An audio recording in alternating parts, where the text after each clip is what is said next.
First వచ్చినప్పుడు ఏదో చిన్న ప్రోగ్రాంలో పిలిచారనుకున్నాను, కానీ ఇంతమంది మహానుభావుల మధ్యలో నేను పురస్కారం అందుకుంటున్న విషయం నాకు ఇప్పుడే తెలిసింది. మీ అందరికీ శిరస్సు వచ్చి పాదాబంధం తెలియజేసుకుంటా ఉన్నాను. అలాగే ఎక్కడో మార్పులటువంటి నన్ను ఈ పాట ద్వారా అందరూ గుర్తించేలాగా చేశారు. నా పుట్టి పెరిగినటువంటి నా స్వగ్రామం నాది రాయలసీమ, అనంతపురం జిల్లా, సింగనమల మండలం, తరిమెల గ్రామం నాది. అక్కడ నుంచి ఒక పాటని నా నోట్లో నా గొంతులో మోసుకుంటూ నిజామాబాద్ వస్తే, నిజామాబాద్ నాకు పునర్జన్మనిచ్చింది. తనకి సేవలు చేసే భాగ్యం ఇక్కడే ఉందేమో, నేను ఇక్కడే ఆగిపోయాను. కాబట్టి ఇక్కడ ఇంతమంది గొప్ప వాళ్ళ మధ్యలో నేను సన్మానం తీసుకోవడం, చాలామంది సుందర అశ్వతేజ గారి చేతుల మీదుగా, గోరెటి వెంకన్న గారి చేతుల మీదుగా, ఆంధ్ర మినిస్టర్ పాసాద్ చేతుల మీదుగా కూడా తీసుకున్నాను. ఎక్సలెన్సీ అవార్డ్స్ మన అంబేద్కర్ ఇంటర్నేషనల్ ఉమెన్స్ వెల్ఫేర్ నుంచి కూడా తీసుకున్నాను. ఇలాంటి అలాగే సుమన్ టీవీ, ఐ డ్రీమ్స్, ఇలా చాలా ఛానల్స్లో 11 ఛానల్స్లో ఇంటర్వ్యూస్ కూడా ఇచ్చాను, చాలా సాంగ్స్ పాడాను. ఇవన్నిటికంటే కూడా నాకు సంతోషాన్ని ఇచ్చేది నా ఒంటి మీద యూనిఫామ్, నా చేతిలో ఉన్నటువంటి మైకే కాబట్టి. అలాగే ఈరోజు మొన్న జనవరి 24న అనంత ఆనందమూర్తి అవార్డు అని చెప్పేసి, నేను ఎక్కడ పుట్టానో అసలు నా ఊరు ఏదో కూడా తెలియని వాళ్ళకి నా ఊరు తెలుసుకొని నాకు నా సొంత ఊరిలో ఒక గొప్ప సన్మానం చేశారు. అలాగే ఇక్కడ ఉన్నటువంటి నన్ను గుర్తించి మీ అందరి బిడ్డగా నాకు ఈ గొప్ప సన్మానాన్ని ఇవ్వడం, ఇది 10 మంది సమక్షంలో తీసుకున్న 10,000 మంది సమానంగా భావిస్తూ ఉన్నాను. మీ అందరికీ మరొకసారి శిరస్సు వచ్చి పేరు పెద్దలందరికీ నమస్కారం తెలియజేసుకుంటా ఉన్నాను. Thank you.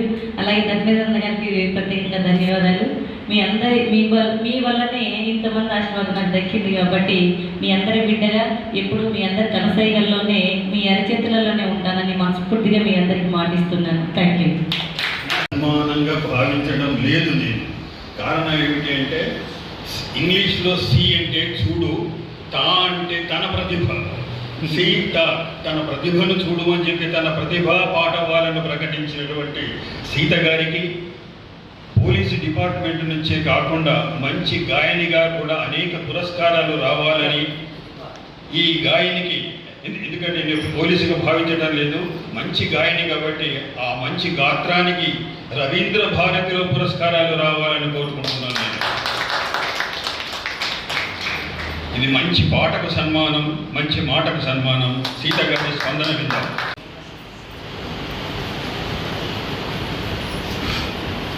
సర్వమంగళమాంగళ్యే శివే సర్వార్థసాధికే శరణ్యే త్ర్యంబికే గౌరి నారాయణి నమోస్తుతే.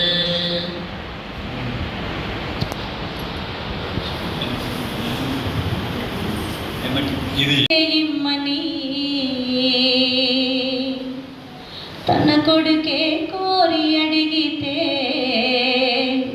తడబడకుండా తల్లి తక్షణమే గుండెను కోసి పండులాగా చేతిలో పెట్టే, ఆ గుండెను పట్టుకొని పరిగెడుతూ పడిపోతే, అయ్యో పడిపోతివ కొడుకని ఆ గుండె ఏడ్చే, తల్లి మనసు తల్లడిల్లే.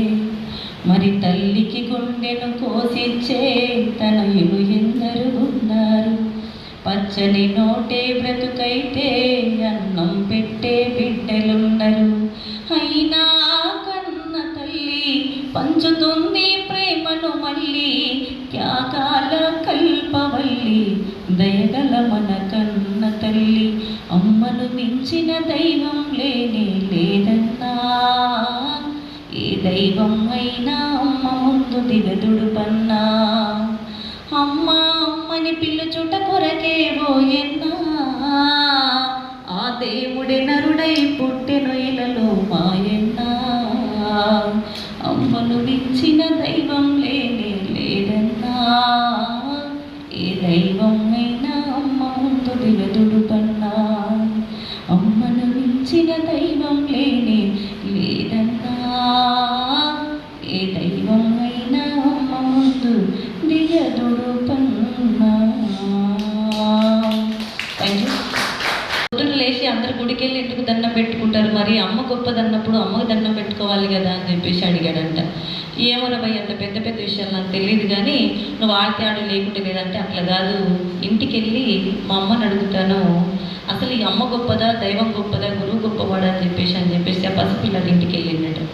పనిలో ఉన్నటువంటి తల్లిని, అమ్మ నేను ఒక మాట్లాడుతూ చెప్తావా అని అడిగితే, ఏది కొడుక అని అడిగి తల్లి అడిగిందంట. అడిగితే, మా స్కూల్లో ఇవాళ తల్లిదండ్రి తర్వాత గురువు తర్వాతే దైవం అని చెప్పిరమ్మా, ఏది గొప్ప అంటే నాకేం తెలుసు కొడుక అని చెప్పి ఒక చిరునవ్వు నవ్విందంట పిచ్చి తల్లి.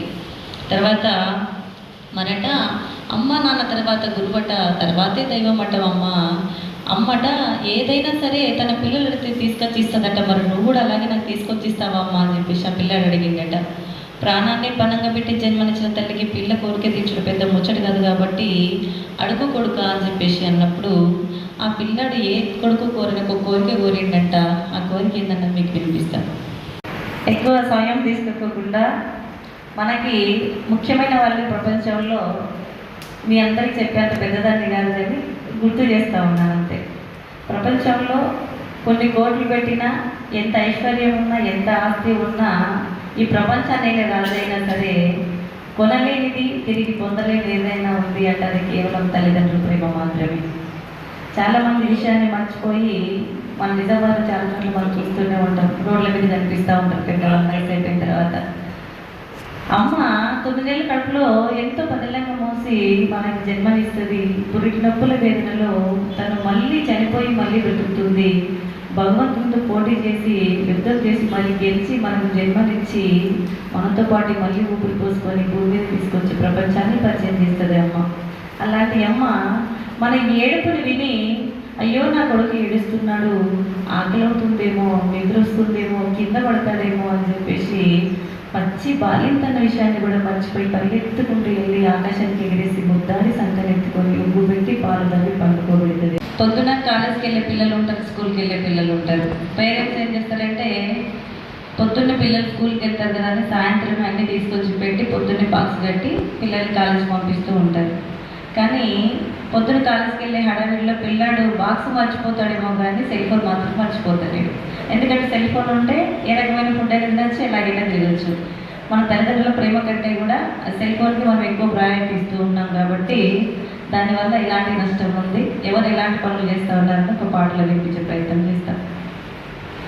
కాలేజీకని చెప్పి పై వెళ్ళే కుర్రాడు బస్ స్టాపులో పోజు చూడు, సెల్లు సేత పట్టుకొని స్టిల్లు కొడుతూ వాడు అమ్మాయి వెంట పడతాడు. కాలేజీకని చెప్పి పై వెళ్ళే కుర్రాడు బస్ స్టాపులో పోజు చూడు, సెల్లు సేత పట్టుకొని స్టిల్లు కొడుతూ వాడు అమ్మాయి వెంట పడతాడు. మార్నింగ్ సినిమాకు రమ్మంటూ వాడు సెల్లులో మెసేజులే పంపుతాడు. అయ్యో విలువైన కాలాన్ని వెలిగించే చదువులే గంగలో కలుపుతున్నాడు. విని నమ్మి చదివించేటి కన్నుల ఆశల్ని కృంగలో తొక్కుతున్నాడు. ఆలకించండి దారి దుటోను, భలే సౌకర్యం ఉన్న సెల్ఫోను, వాడే తీరు మాత్రం మారితేను మనకు హరిచంద్ర కాటి సేను. ఆలకించండి దారి దుటోను, భలే సౌకర్యం ఉన్న సెల్ఫోను. బైకు మీద వెళ్తాడు బలి జోరుగా ఒకడు, రోడ్డు మీద స్పీడు చూడు, దారి మధ్యలో నా సెల్ ఫోను కాలొస్తే మెల్లిగా సెల్లు పెడతాడు. బైకు మీద వెళ్తాడు బలి జోరుగా ఒకడు, రోడ్డు మీద స్పీడు చూడు, దారి మధ్యలో నా సెల్ ఫోను కాలొస్తే మెల్లిగా సెల్లు పెడతాడు. సెల్ ఫోను స్విచ్ అయినా ఆపేసుకోడు, పక్కన బైకాపి మాట్లాడుకోడు. వీడు ఎక్సులేటరు పెంచి ఎదురొచ్చే లారీకే ప్రాణాన్ని బలికొంటాడు. వీడు కట్టుకున్న దాన్ని పసుపు కుంకుమ చెట్టి ముంద మోపిక మారుస్తాడు. ఆలకించండి గారి గుడ్డోను, భలే సౌకర్యం ఉన్న సెల్ ఫోను, వాడే తీరు మాత్రం మారితేను మనకు హరిచంద్ర కాటి సేను. అయ్యో సరిగించితే నేడు మర్చిపోయినట్టుంది ఆడబిడ్డల తీరు నేడు. ఆ పక్క సందులోన గంటల తరబడి సెల్లు ఫోనులో సొల్లు చూడు. అమ్మాయి ముసి నవ్వుల్ని చూస్తే వాళ్ళకం లవ్వులో పడ్డట్టు ఉంది. అయ్యో వయసు వేడిలోన పరిసరాలను వచ్చి పరువంతా తీసుకుంటుంది. దీన్ని నమ్మి చదివించే అయితే కన్నుల చలి కుంగలు తొక్కిపోతుంది. ఆలకించండి దారి గుటోను, భలే సౌకర్యం ఉన్న సెల్ ఫోను, వాడే తీరు మాత్రం మారితేను, మన బ్రతుకు గారి చంద్ర కాటి సీను. ఈ సెల్ ఫోన్ పుణ్యాన యువతరంలో నడత పెడదారి పట్టిపోతుంది. బాత్రూములోన వీడియో సెల్లుతో ఫోటోలన్నీ తీస్తుంది. ఆడోళ్ళ మాన మర్యాదలు తీసి ఆత్మహత్యలకు పరిగొల్పుతోంది. అయ్యో దూరాల్ని తగ్గించి చిటికేళ్ళ కబురొప్పెస్తా ధనమురా సెల్లు ఫోను. విపరీతాలకు దారి తీసేటి మనసును అదుపులో పెట్టుకుంటేను. ఆలకించండి దారి గుటోలు, భలే సౌకర్యం ఉన్న సెల్ ఫోను. ఎక్కువ టైం తీసుకోకుండా ఒక సెల్ ఫోన్ గురించి ఒక పాట వినిపించే ప్రయత్నం చేస్తాను. కార్యక్రమాలు చేస్తూనే ఉంటాను. విలేజ్లలో ఎక్కువగా జరుగుతున్నటువంటి బయట సొసైటీలు ఏవైతే జరుగుతున్నాయో వాటిని దృష్టిలో పెట్టుకొని మనం డిపార్ట్మెంట్లో నిజామాబాద్లో పోలీస్ కళాబృందం అనేది ఉంటుందన్నమాట. దాని ద్వారా ఏంటంటే పోలీసు వాళ్ళు అందరం మేమే ఉంటాం, డిపార్ట్మెంట్ వాళ్ళని. హెడ్ క్వార్టర్ నుంచి ఒక వెహికల్ తీసుకొని ఒక సౌండ్ సిస్టమ్ తీసుకొని మేమందరము మఫ్టీలో మామూలు బట్టలు వేసుకొని జనాల మధ్యలోకి వెళ్తూ ఉంటాం. విలేజ్లలో ఏంటంటే ప్రోగ్రామ్స్ ఏవో జరుగుతున్నాయి వస్తారు అన్న ఉద్దేశంతో పిల్లలు పెద్దలు ఆడవాళ్ళు అందరూ కార్యక్రమాన్ని చేరుకుంటారన్న ఫస్ట్ ఉద్దేశం అనమాట. ఎందుకంటే జనాలు అందరూ ఒక చోట గ్యాదర్ చేస్తే వాళ్ళందరికీ ఒకేసారి మెసేజ్ ఇవ్వచ్చు అన్నది మా ముఖ్య ఉద్దేశం. అందులో భాగంగా రోడ్డు మీద వెళ్ళేటప్పుడు ఎలాంటి జాగ్రత్తలు పాటించాలి, అలాగే తల్లిదండ్రుల పట్ల ఎలాంటి మర్యాదలు గౌరవాలు మనం అందజేయాలి, దాంతోపాటు సెల్ ఫోన్ వల్ల ఎలాంటి నష్టం జరుగుతూ ఉంది, దాన్ని ఎలా వాడుకోవాలి, డ్రగ్స్ కావచ్చు, గాంజా కావచ్చు, మట్కా కావచ్చు, ఈ సైబర్ నేరాలు కావచ్చు, ఇలాగ అనేక విషయాల గురించి ఎలా ఉంటే జాగ్రత్తగా ఉండొచ్చు, ఎలా దీని నుంచి బయటపడవచ్చు అనే విషయాల గురించి మేము చక్కగా మాటల ద్వారా పాటల ద్వారా మధ్యలో కొన్ని స్కిట్లు వేసుకుంటూ జనాలకు అర్థమయ్యే విధంగా వాళ్ళ మదిలో ఉండిపోయేలాగా చేస్తూ ఉంటాం అనమాట. ఎందుకంటే వాళ్ళకి ఒక మాట ద్వారా చెప్తే బోర్ కొడుతుంది కాబట్టి ఒక పాట ద్వారా చెప్తే వాళ్ళ మదిలో ఉండిపోతుంది అన్న ఉద్దేశంతో ఎన్నో కార్యక్రమాలు చేసుకుంటూ ముందుకు వెళ్ళిపోతూ ఉన్నాం.